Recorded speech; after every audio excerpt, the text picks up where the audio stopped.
నలుడి యొక్క కథని తప్పకుండా స్మరించండి అని చెప్పారు. నలమహారాజు గారి కథ మహాభారతంలోనే ఆరణ్య పర్వంలోనే ఆ వచ్చినటువంటి బృహదశ్యుడే ధర్మరాజు గారికి ప్రబోధం చేస్తాడు.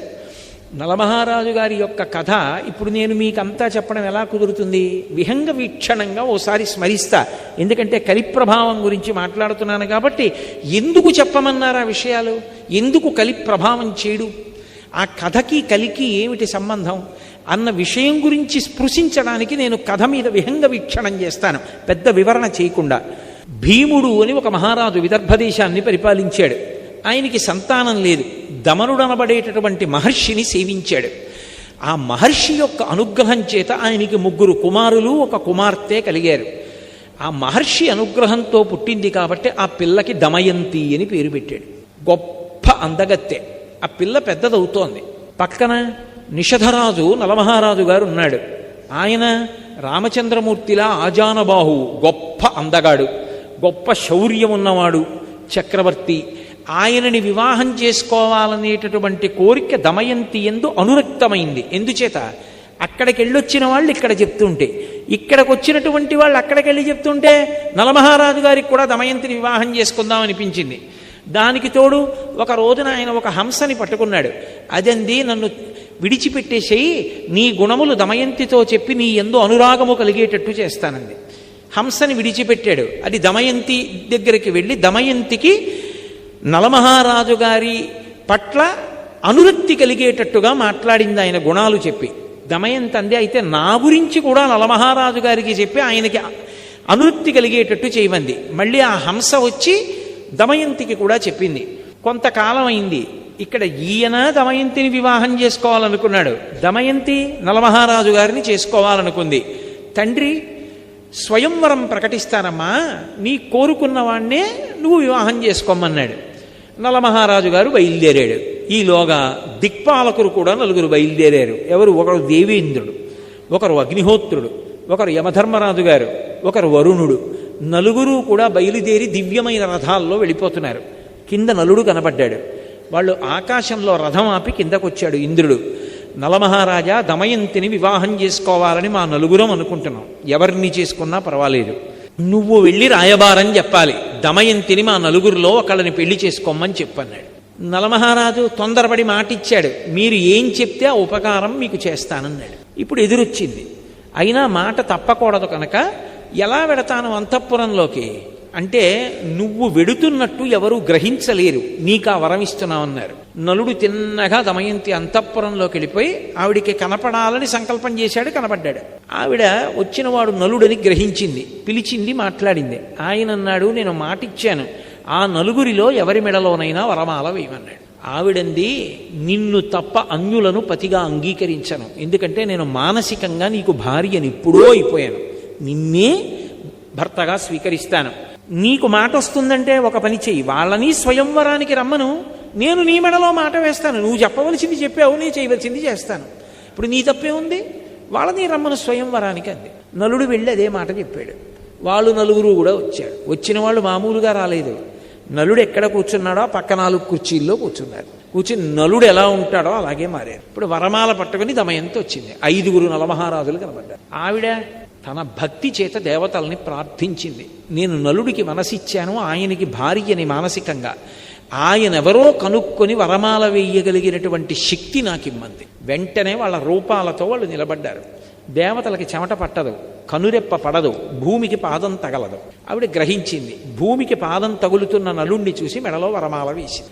దేవతలు ప్రసన్నులయ్యారు. అమ్మా, ఎంత ధర్మాన్ని పాటించావు తల్లి, అందుకే నీకు వరం ఇస్తున్నావు. ఇంద్రుడు అన్నాడు, నువ్వు ఎక్కడ యజ్ఞం చేసినా నేను వస్తాను. అగ్నిహోత్రుడు అన్నాడు, నువ్వు సంకల్పం చేస్తే నేను వస్తాను. వరుణ్ అన్నాడు, నువ్వు ఉన్న చోట నీటికి లోటు ఉండదు, నువ్వు పిలిస్తే నేను వస్తాను. యమధర్మరాజు గారు అన్నాడు, నీ మనసు ధర్మమునందు ప్రవర్తించుగాక అని. 4 ఇంటికి తిరిగి వెళ్ళిపోతున్నారు వాళ్ళ లోకాలకి. కలిపురుషుడు ఎదురొచ్చాడు. కలిపురుషుణ్ణి చూసి వీళ్ళ 4 అడిగారు, నువ్వెక్కడికి వెడుతున్నావు అని అడిగారు. దమయంతిని వివాహం చేసుకోవాలనుకుంటున్నాను, వెడుతున్నాను అన్నాడు. అంటే వాళ్ళన్నారు, దమయంతి స్వయంవరం ఎప్పుడూ అయిపోయింది నలమహారాజు గారితో, ఇప్పుడు నువ్వు వెళ్ళి ఏం చేస్తావన్నారు. ఆయన రాశీభూతమైన క్రోధం కలి లోపలికి ఆవహించాడా. మీతో నేను ఇందాక చెప్పానే, ఆలోచన మారుతుందంతే, జీవుణ్ణి పాపభూయిష్టం చేస్తాడు. అందుకని ఆయన అన్నాడు, ఎలా సుఖపడతాడో చూస్తాను. పెళ్లి చేసుకున్నది సుఖపడడానికి కాదు, ఎలా సుఖపడతాడో చూస్తాను. దమయంతిని నలుడితో కలిసి సంతోషంగా ఉండకుండా చేస్తాను అని ఆయన ప్రయత్నాలు ఆయన ప్రారంభం చేశాడు. ఈలోగా నలమహారాజు గారికి దమయంతి యందు ఇంద్రసేనుడు, ఇంద్రసేన అని ఒక కొడుకు కూతురు పుట్టారు. ఆ రోజుల్లో పేర్లు అలా అన్నా చెల్లెలకి ఒకలా ఉండేట్టు పెట్టడం అప్పుడే ప్రారంభమైందిలా ఉంది. ఇంద్రసేనుడు, ఇంద్రసేన అని పేరు పెట్టారు. ఈలోగా కలిపురుషుడు నలమహారాజు గారి యొక్క జ్ఞాతి, పెదనాన్నగారి కొడుకు, ఆయన దగ్గరికి వెళ్ళాడు. వెళ్ళి ఆయన్ని కలుసుకుని, రాజ్యం అంతా నీకు వచ్చేట్టు చేస్తాను, నాతో రమ్మన్నాడు. ద్వాపరుణ్ణి పిలిచాడు, నువ్వు పాచికలలోకి ప్రవేశించు, నేను నలమహారాజులోకి ప్రవేశిస్తాను. నలమహారాజు యందు ధర్మమునందు అనురక్తి తగ్గి ఇతర విషయముల యందు అనురక్తి పెరుగుతుంది. అప్పుడు సర్వనాశనం చేస్తాను, బయలుదేరమన్నాడు. అందరూ బయలుదేరి వచ్చారు. వచ్చిన తరువాత నలమహారాజులోకి ప్రవేశించాలంటే అవకాశం ఏది? ఎందుకు ప్రవేశించలేకపోయాడో అక్కడ చెప్పాడు బృహదశ్యుడు. ఆయన ఎప్పుడూ పుణ్యం గురించి ఆలోచిస్తాడు, పాపమునకు వశుడు కాడు. ఇందాక నేను మీతో మనవి చేయడానికి కారణం అది. ఆయన కోపంతో ఆలోచించాడు, ప్రేమతో ఆలోచిస్తాడు. అందుకు పరిష్కారం ఉంటుంది, తాను శాంతిగా ఉంటాడు. పుణ్యం గురించి ఆలోచిస్తాడు, నాకు పాపం వస్తుందేమో అని భయపడతాడు. అందుకని పాపచింతనతో కూడుకున్న పనివైపుకి వెళ్ళడు. ఎప్పుడూ జపం చేస్తూ ఉంటాడు. జపం చేస్తున్న వాడికి ఏమవుతుందంటే నాడీమండలం అంతా కూడా ప్రచోదనమై పరమశాంతిగా ఉంటాడు. ఇప్పుడు తపస్సు చేస్తూ ఉంటాడు, అగ్నిని ఆరాధిస్తాడు, మంచి విషయాలు వింటూ ఉంటాడు. అందుకని కలిపురుషుడు నలుడిలోకి వెళ్ళలేకపోయాడు. ఎక్కడో అక్కడ దొరకపోతాడా? ఇది పగంటే, ఇది కలిపురుషుడు అంటే. ఎదురు చూస్తున్నాడు. 2 బిడ్డలు కూడా పుట్టేశారు, అయినా ఎదురు చూస్తూనే ఉన్నాడు. సుఖపడకుండా చేసేయాలి. ఇప్పుడు ఒక రోజున మూత్ర విసర్జన చేసి నలమహారాజు గారు కాళ్ళు కడుక్కోలేదు. ఏదో అత్యవసరమైన పని ఉండి కాళ్ళు కడుక్కోకుండా బయటకు వచ్చాడు. మూత్ర విసర్జన చేసి కాళ్ళు కడుక్కోకపోతే వెంటనే అశౌచం వచ్చేస్తుంది. శమంతకోపాఖ్యానంలో అది చేస్తేనే కదా మరణించాడు ప్రసేనుడు. అందుకని కాళ్ళు కడుక్కోకుండా బయటకు వచ్చాడు. అపవిత్రంగా ఉన్నాడు కాబట్టి కలిపురుషుడు ప్రవేశించాడు. ప్రవేశించగానే ద్వాపరుడు వచ్చి జూదానికి పిలిచాడు. కలిపురుషుడి స్నేహితుడు. జూదమునందు అనురక్తి కలిగి జూదం ఆడదా అంటే వద్దనకూడదు, రాజధర్మం అని వెళ్ళి కూర్చున్నాడు నలమహారాజు. ఎక్కడో అక్కడ ఆపగలిగేవాడు, కానీ కలిపురుషుడు లోపల ప్రవేశించేశాడు. ఎంత తీవ్రంగా ఆడాడంటే దమయంతి ఆ ఊళ్ళో ఉన్నటువంటి ప్రముఖుల్ని తీసుకుని ఎదురుగుండా వచ్చి బిడ్డల్ని పట్టుకుని నించుంది. ఉండడానికి ఇల్లు, తినడానికి తిండి కూడా లేకుండా పోతావు మహారాజా, వద్దు ఆపేయమని. ఆపకుండా ఆడుతూనే ఉన్నాడు, పందెం మీద పందెం వడ్డి. లోపల కలిపురుషుడు ఉన్నాడు, ఇక దేనికి వినడం. ఆ మూర్ఖత్వం వచ్చేస్తుంది ఆ కలిపురుషుడు పట్టేసుకుంటే. ఆ మూర్ఖత్వంతో ఆడుతున్నాడు.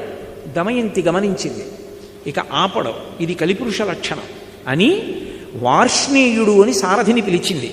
తన బిడ్డలిద్దరిని రథం ఎక్కించి పుట్టింటికి తీసుకెళ్ళిపోమ్మని. ఆపదొచ్చేసిందని ఆవిడ కనిపెట్టింది. అన్నీ ఓడిపోయాడు. ఓడిపోయి రాజ్యం తన దయాదికి అప్పచెప్పేసి తాను బయలుదేరి వెళ్ళిపోయాడు అరణ్యాలకి. ఇక్కడ ద్వాపరుడు రాజై ద్వాపరుడితో పాచికలాడాడు కదా, దాయాది రాజై కూర్చున్నాడు. ఊరి చివరకెళ్ళి 3 రోజులు భోజనం కూడా లేదు. అయినా చిత్రం ఏమిటంటే కొత్త రాజుగారికి కోపం వస్తుంది, పాత రాజుగారిని పలకరిస్తే అని ఒక్కడు వెళ్ళి పలకరించలేదు నలమహారాజుని. ఆఖరికి ఇద్దరూ కలిసి అరణ్యంలో వెళ్ళిపోతున్నారు నలదమయంతులు. ఆకలి, పైన పక్షులు ఎగురుతున్నాయి. పక్షులు ఎగురుతున్నాయి, పక్కన భార్యే కదా ఉంది, ఎవరూ లేరు కదా అని నా పంచె తీసి విప్పేసి పైకి విసురుతాను. ఆ పంచ పక్షుల మీద పడి బరువుకి పక్షులు కింద పడతాయి, ఆ మాంసం తిందాం దమయంతి అని బట్ట తీసి విప్పేసి పైకి విసిరాడు. ఆ పక్షులు బట్ట పట్టుకుని వెళ్ళిపోతూ పకపక పకపక నవ్వి, నిన్ను ఓడించడానికి కారణమైనటువంటి పాచికలం పక్షి రూపం ధరించాం, ఒంటి మీద బట్ట కూడా తీసేయడానికి. నేను ద్వాపరుణ్ణి మహారాజా, బట్ట కూడా లేదు తిరిగన్నాయి. ఏం చెయ్యాలో తెలియక దమయంతి కట్టుకున్న చీరే తాను చుట్టుకుని ఇద్దరూ కలిసి అడవిలో నడిచారు. పడుకున్నాడు ఒక చోట, ఒక శిథిల ప్రాంగణం దొరికితే పడుకున్నాడు. కలిపురుషుడు లోపల ఉన్నాడు కదా, ధర్మం తప్పిపోతోంది. ఏం ఆలోచించాడంటే, ఇంత గొప్ప భార్య, ఈమె కష్టపడుతోంది నా వల్ల, ఈమెని వదిలిపెట్టేయాలనుకున్నాడు. నేను వదిలేస్తే సుఖపడుతుంది. వదిలిపెట్టి బయటికి వెళ్ళాడు. మళ్ళీ ధర్మం గుర్తొచ్చింది, భార్యని వదిలిపెట్టకూడదు. మళ్ళీ వచ్చాడు, కానీ లోపల కలి. ఆ కలి ప్రభావానికి ఏం చేశాడంటే చెయ్యకూడని పని చేసేసాడు. అంత అంత పెద్ద అరణ్యంలో భార్య చీర కొంగు చింపేసి ఒంటికి కట్టుకుని వదిలిపెట్టి వెళ్ళిపోయాడు. పాపం దమయంతి ఉండిపోయింది. అలా వెళ్ళినవాడు నలమహారాజా రక్షించు, నలమహారాజా రక్షించు అని కేకలు వినపడ్డాయి. గబగబా వెళ్ళి చూశాడు. పెద్ద పాము ఒకటి పడుంది. అవతల నుంచి అరణ్యం అంతా కాలిపోయి మంటలు వచ్చేస్తుంటే పాము అంది, మంటల్లో తప్పించుకోలేను, నువ్వే నన్ను ఎలాగోలా తీసుకెళ్ళి ఏదైనా నది ఒడ్డున పడయి, ఒళ్ళు కాలిపోతోంది మహారాజా, నేను కర్కోటకుణ్ణి, మహాసర్పాన్ని, మునిశాపానికి ఇలా పడిపోయాను, ఇప్పుడు కదలలేనంది. చిన్న పాము అయిపోయింది. దాన్ని ఎత్తి పట్టుకుని నది ఒడ్డుకెళ్ళి దింపబోతున్నాడు. ఒక్క 10 అడుగులు ఈ మహారాజా అంది. 10వ అడుగేశాడు, ఠక్కున కరిచేది. అది కర్కోటక విషం. ఆ విషం వల్ల వెంటనే కాళ్ళు చేతులు కురసైపోయి పొట్టివాడైపోయి భయంకరమైన ఆకారాన్ని పొందేశాడు. కర్కోటకుడి వంక తిరిగి అన్నాడు, ఉపకారం చేసిన వాడికి నువ్వు చేసే ఉపకారం ఇదా అన్నాడు. మహారాజా, నేను అపకారం చేయలేదు, నలుడిగా ఎలా తిరుగుతావు ఇంత కష్టంతో, నిన్నిప్పుడెవ్వరూ గుర్తుపట్టరు. ఋతుపర్ణుడి యొక్క రాజ్యానికి వెళ్ళి నీకు అశ్వహృదయం తెలుసు కాబట్టి గుర్రాలు పెంచి పోషించు, వెళ్ళిపోమన్నాడు. కానీ ఒక వరం ఇస్తున్నాను, ఎప్పుడైనా నువ్వు తలుచుకుంటే దివ్య వస్త్రం వస్తుంది, అది కప్పుకుంటే నీలో ఉన్నటువంటి నా విషం తొలగిపోతుంది, నీకు యథారూపం వచ్చేస్తుంది, రాజ్యం కూడా పొందుతావు, బయలుదేరమన్నాడు. బాహుకుడు అని పేరు పెట్టుకుని నల్లగా పుట్టివాడై ఋతుపర్ణుడి యొక్క రాజ్యానికి వెళ్ళిపోయాడు. పాపం దమయంతి నిద్ర లేచింది, భర్త లేడు, ఒక్కత్తి కీకారుణ్యం, కాకులు కూడా దూరని అరణ్యం తిరుగుతోంది. ఇంతలో ఎట్నుంచో ఒక పెద్ద కొండచిల వచ్చి పట్టుకుంది ఆవిడ. ఇక కొండచిలవ ఆవిడ్ని గ్రసించబోతుండగా ఓ కిరాతుడు వచ్చి కొండచిలవని సంహరించి ఈవిడ్ని కాపాడాడు. స్నానం చేసి వచ్చి సేద తీరింది, ఆవిడికి పళ్ళు తేనె ఇచ్చాడు, తింది. అంతలో అతని యందు పుట్టకూడని కోరిక పుట్టింది. ఆమెని భార్యగా స్వీకరిస్తానని ఆమె యొక్క పొందు కోరాడు. వెంటనే ఆమె, నేను మహాపతివ్రతనైతే వీడు నిలువున దగ్ధమగుగాక అంది. ఆ కిరాతుడు మరణించాడు. ఆ తల్లి వెతుక్కుంటూ వెడుతుంటే వర్తక బృందం కనపడింది. అమ్మయ్య కనపడ్డారు కదా అని, మహాప్రభో నేను నలుడి భార్యని దమయంతిని, కష్టాల్లో ఉన్నాను, నలుడిని చూశారా అని అడిగింది. ఈ అరణ్యంలో పులులు చూశాం, సింహాలు చూశాం, నలుడిని చూడలేదమ్మా, ఇక్కడ ఒక్కదానివి ఆడదాని ఉండకూడదు, మాతో వచ్చేసే మేము చేది రాజ్యానికి వెడుతున్నాము అన్నారు. అక్కడ సుబాహుపురం అని ఉంది, అక్కడికి ఎడతామన్నారు. సరేనంది. వెడుతుంటే ఏనుగుల గుంపు వచ్చి అందరినీ చంపేసింది, వర్తకుల్ని.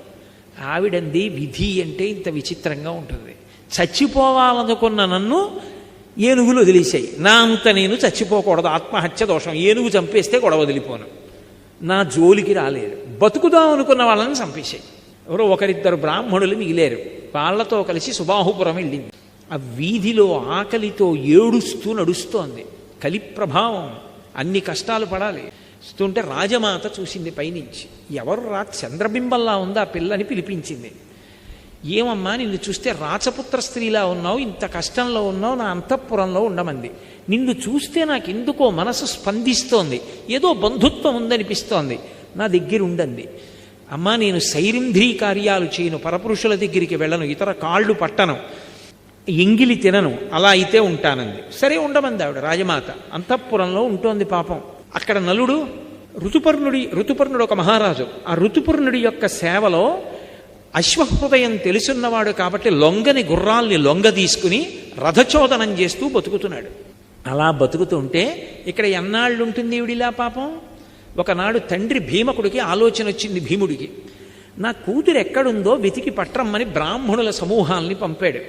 అందులో ఒక సుదేవుడు అనబడేటటువంటి బ్రాహ్మణుడు ఈ పురానికి వచ్చాడు, సుబాహుపురానికి వచ్చి అంతఃపురంలో దమయంతిని కనిపెట్టాడు.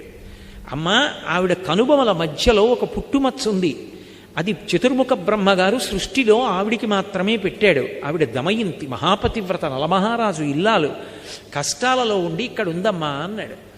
దమయంతికి నీళ్ళిచ్చి ముఖం కడుక్కోమన్నారు. కనిపెట్టారు, అవును మహాతల్లి మహాపతివ్రత దమయంతి అని. అప్పుడు ఆ రాజమాత చెప్పింది, అయ్యో తల్లి, నిన్ను చూస్తే నా హృదయం ఎందుకు స్పందించిందో అర్థమవుతోంది. నీ తల్లి నేను అక్క చెల్లెళ్ళాం కాబట్టి నువ్వు నాకు కూతురు అవుతావు అంది. పుట్టింటికి ఎడతానంది, బయలుదేరింది, పుట్టింటికి వెళ్ళిపోయింది. ఇక్కడ నలుడు సృష్టిలో ఎవరూ గుర్తుపట్టలేరు, అంత మరుగుజ్జు వాడిపోయి కాళ్ళు చేతులు వంకర్లు తిరిగిపోయి ఉన్నాడు. చిత్రనళీయంలో అంటాడు కవి, కోదండాలు ఖడ్గాలు పట్టుకుని యుద్ధం చెయ్యవలసినటువంటి వాడు వంటశాలలో కూర్చుని వంటలు చేస్తున్నాడు నలుడు. ఆయనకి గుర్రాలని పెంచడం తెలుసు, వంటలు చేయడం తెలుసు. అందుకే నలభీమ పాకం అంటూ ఉంటారు. వంట చేసి పెడుతున్నాడు మహారాజుకి. సరే, కాలం గడిచిపోయింది. ఆ వార్ష్ణేయుడు అంటే ఆ పిల్లలిద్దరినీ పుట్టింట్లో దింపేసినటువంటి సారథి నలుడితోటే ఉన్నాడు. కానీ ఆయనకి తెలియదు బాహుకుడే నలుడని.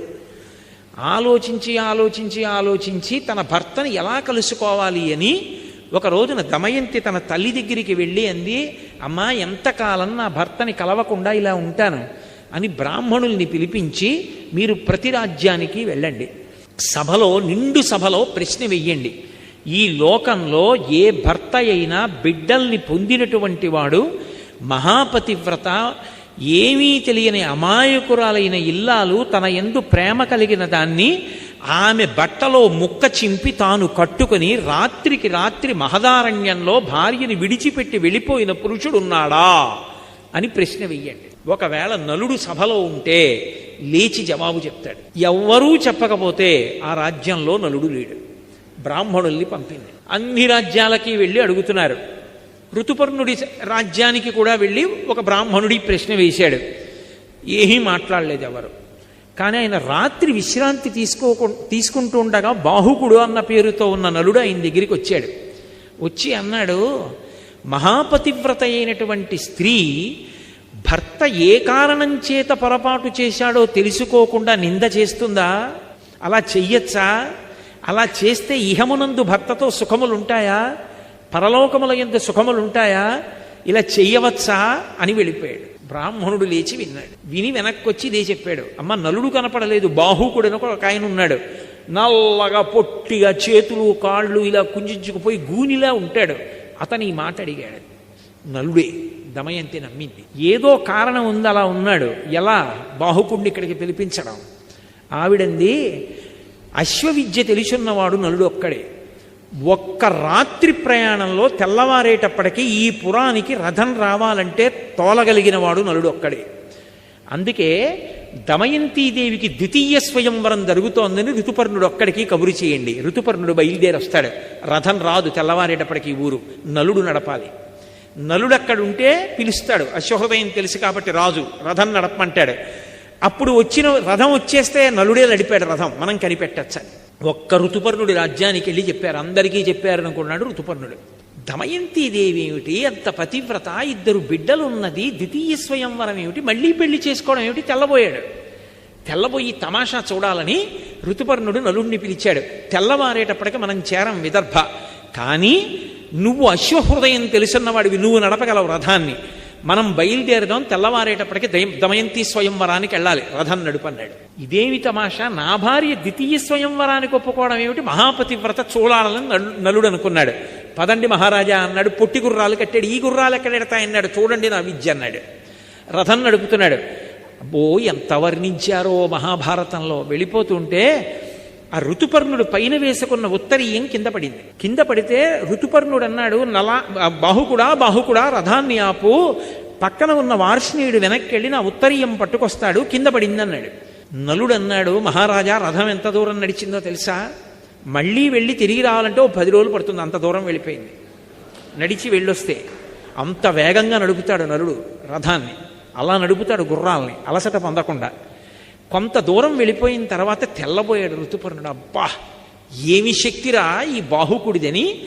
బాహుకా నువ్వు గొప్పవాడు అనుకుంటున్నావు కదా, నాకు ఒక విద్యొచ్చు, ఏమిటో తెలుసా అన్నాడు. ఏమిటి మహారాజా? అక్షహృదయం తెలుసు నాకు. ఇదిగో పెద్ద రావి చెట్టు, ఇక్కడ ఒక చెట్టు కనపడుతోంది కదా, ఈ చెట్టుకి ఎన్ని కొమ్మలున్నాయో, ఎన్ని రెమ్మలున్నాయో, ఎన్ని ఆకులున్నాయో చెప్పనా అన్నాడు. చెప్పండి అన్నాడు.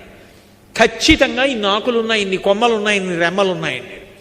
నలుడికి అనుమానం వచ్చింది. రథం దిగి, మహారాజా అలాగే కూర్చోండన చెట్టు పడగొట్టాడు. పడగొట్టి కొమ్మలు రెమ్మలు ఆకులు అన్నీ కోసి దొంతర్లు పెట్టి లెక్కెట్టారు. ఈలోగా స్వయంవరం ఇక్కడ ఆలస్యం అయిపోతోంది. నడపగలడు నలుడు, అది ఆయన శక్తి. అన్నీ లెక్క పెట్టాడు. లెక్క పెడితే ఖచ్చితంగా రాజు చెప్పినన్నే ఉన్నాయి. మహారాజా ఎలా చెప్పగలిగారని అడిగాడు. ఇదే కాదు, నేను ఏవైనా ఇలా చెప్పగలను, నాకు అక్షహృదయ విద్య తెలుసు. నీకొక సంగతి తెలుసా? ఆ విద్య ఉపదేశం పొందిన వాడికి విజయమే తప్ప అపజయం ఉండదు. అంత గొప్ప విద్య. నువ్వు నన్ను మురిపించావు, తెల్లవారేటప్పటికీ రథాన్ని నడుపుతున్నావు, కాబట్టి నీకు అక్ష హృదయాన్ని ఉపదేశం చేస్తానని చెప్పి ఆ విద్యని ఉపదేశం చేశాడు. ఆ విద్య ఉపదేశం పొందితే లోపల విషం కానీ కలిపురుషుడు కానీ ఉండలేడిగా. ఆయన ఎప్పుడైతే ఆ విద్య ఉపదేశం పొందాడో నలుడు, కలిపురుషుడు బయటపడి, మహారాజా మహారాజా నిన్ను కష్టాలు పట్టిన వాడిని నేనే. ఒకప్పుడు స్వయంవరానికి వస్తూ ఉంటే స్వయంవరం అయిపోయిందని నీలో ప్రవేశించి పాచికలాడించి బాధ పెట్టాను, నన్ను మన్నించన్నాడు. నలుడు కత్తి తీసి నిన్ను చంపేస్తానన్నాడు. అంటే నన్నెందుకు చంపుతావు? కర్కోటకుడు నిన్ను కరిచినప్పటి నుంచి చస్తూనే ఉన్నాను, లోపల విషం వేడికి కాలిపోతున్నాను, ఇన్నాళ్ళకి బయటపడి బతికాను, నన్ను వదిలిపెట్టేసేయి, ఇక నేను నీ జోలికి రాను, ప్రమాణం చేస్తున్నానన్నాడు. మరి ఎక్కడుంటావన్నాడు. ఇదిగో విభాతక వృక్షం అంటే తాండ్ర చెట్టు, దాన్ని ఆవహించి ఉంటానన్నాడు. అందుకే ఇప్పటికే ఎవరో తాండ్ర కర్ర కానీ తాండ్ర చెట్టు కిందకి వెళ్ళడం కానీ తాండ్ర చెట్టు ఎక్కడం కానీ చేయరు. కలిపురుషుడు ఆవహించి ఉంటాడు దాన్ని. నేను తాండ్ర చెట్టును ఆవహించాడు. మహారాజు వెళ్ళిపోయాడు స్వయంవరానికి. ఎవరు లేరు, ఈయనొక్కడు తప్ప. తెల్లబోయాడు, ఇదేమిటి స్వయంవరం అన్నారు, నన్ను ఒక్కడనే పిలిపించారని. బాహుకుడు కూర్చున్నాడు. కేశిని అని దమయంతి యొక్క చెలికెత్తే పిల్లలిద్దరినీ తీసుకెళ్ళింది. ఎంత మారు వేషంలో ఉంటే మాత్రం పిల్లల్ని చూస్తే తండ్రి హృదయం ఆగుతుందా? ఎత్తుకుని ఇద్దరినీ రెండు తొడల మీద కూర్చోబెట్టుకుని ముద్దులాడి మురిపాలతో పొంగిపోయాడు. కేశిని గమనిస్తోంది. గభాలను దింపేసి, మహారాజు బిడ్డలు, నేను ముద్దులాడకూడదు మాట్లాడకూడదు, కానీ నా బిడ్డలు గుర్తొచ్చారు, ఏమనుకోకు, ఇంకెప్పుడు ఇటు రాకు అని చెప్పి పంపించేశాడు. ఆవిడ వెళ్ళి దమయంతీదేవికి చెప్పింది. ఆవిడ గుర్తుపట్టింది, నలుడే బాహుకుడి రూపంలో ఉన్నాడని. పిలిపించింది. ఎదురుగుండా నిలబడి మళ్ళీ ఇదే ప్రశ్నేసి, అరణ్యంలో ఒక్కతే నిద్రపోతున్నప్పుడు చీర కొంగు చింపి భర్త కట్టుకుని భార్యని విడిచిపెట్టి ఒక్కదాన్ని అరణ్యంలో వదిలేసి వెళ్ళిపోయినవాడు ధర్మాత్ముడా చెప్పు బాహుక. ఆయన అన్నాడు, అది ధర్మం కాదు, కానీ నా యందు కలిపురుషుడు ప్రవేశించాడు దమయంతి, అందుకని నేను ధర్మం తప్పి పొరపాటు చేశాను. నీ ఎందు కలిపురుషుడు ప్రవేశించాడు, నువ్వెందుకు ద్వితీయ స్వయంవరానికి ఒప్పుకున్నావు, తప్పు కాదా అని అడిగాడు.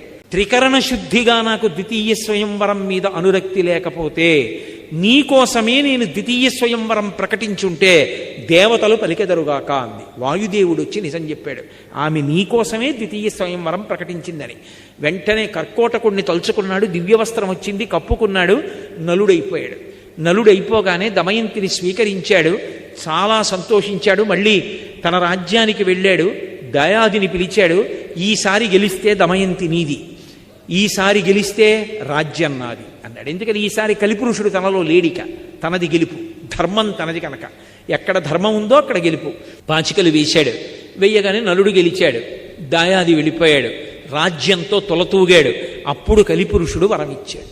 మహారాజా, నలమహారాజా, నీ యొక్క కథని ఎప్పుడైనా ఎక్కడైనా విహంగ వీక్షణంగా పద్యాలు శ్లోకాలు లేకుండా చిన్న కథగా ఒకసారి చెప్పుకున్నా సరే ఇక కలిపురుషుడు ప్రవేశించడు. అసలు ముందు ఈ సభని కాపాడాలి కదా, కలిపురుషుడు ప్రవేశించకుండా నేను అసలు ఆయన ప్రవేశించకుండా ఉంటే కదూ రేపటి సభ, ఎల్లుండి సభ. అందుకని నేను ఇవాళ ఈ కథ చెప్పవలసి వచ్చింది. అందుకని నలోపాఖ్యానాన్ని వినాలి, లేదా విహంగ వీక్షణంగా స్మరించాలి. ఇది కూడా చెయ్యలేకపోతే నేను ఒక వరం ఇస్తున్నాను లోకానికి. ఎప్పుడైనా సరే నలుడు, దమయంతి, కర్కోటకుడు, ఋతుపర్ణుడు, ఈ 4 పేర్లు ఒక్కసారి రోజు ఉచ్చరిస్తే పైకి కలిపురుషుడు ప్రవేశించాడు. కలిపురుషుడు ప్రవేశించకపోతే ఆలోచనలు దైవీపరంగా వెళ్ళిపోతాయి. దైవీపరంగా వెళ్ళిపోతే పాపచింతనలు ఉండవు. అందుకని పాపచింతనల నుండి బయటపడడానికి, కలిపురుషుడి నుంచి వినిర్ముక్తుడు కావడానికి తప్పకుండా అందరూ స్మరించవలసినవి 4 పేర్లు, అందరూ చదవవలసినది నలోపాఖ్యానమని ఇతిహాసము, పంచమవేదమని వ్యాసభగవానుడు లోకం కోసం ఇచ్చినటువంటి పరమాద్భుతమైనటువంటి భారతంలో ఆరణ్య పర్వంలో ధర్మరాజు గారితో బృహదశ్వుడు చెప్పి, అంత గొప్పదయా అక్షహృదయం అన్న విద్య నీకు కూడా ఉపదేశం చేస్తున్నాను, నువ్వు ఎదర రాజ్యాన్ని పొందుతావు అన్నాడు. కాబట్టి ఇవాళ మనందరం నలోపాఖ్యానాన్ని విహంగ వీక్షణంగా విన్నాం.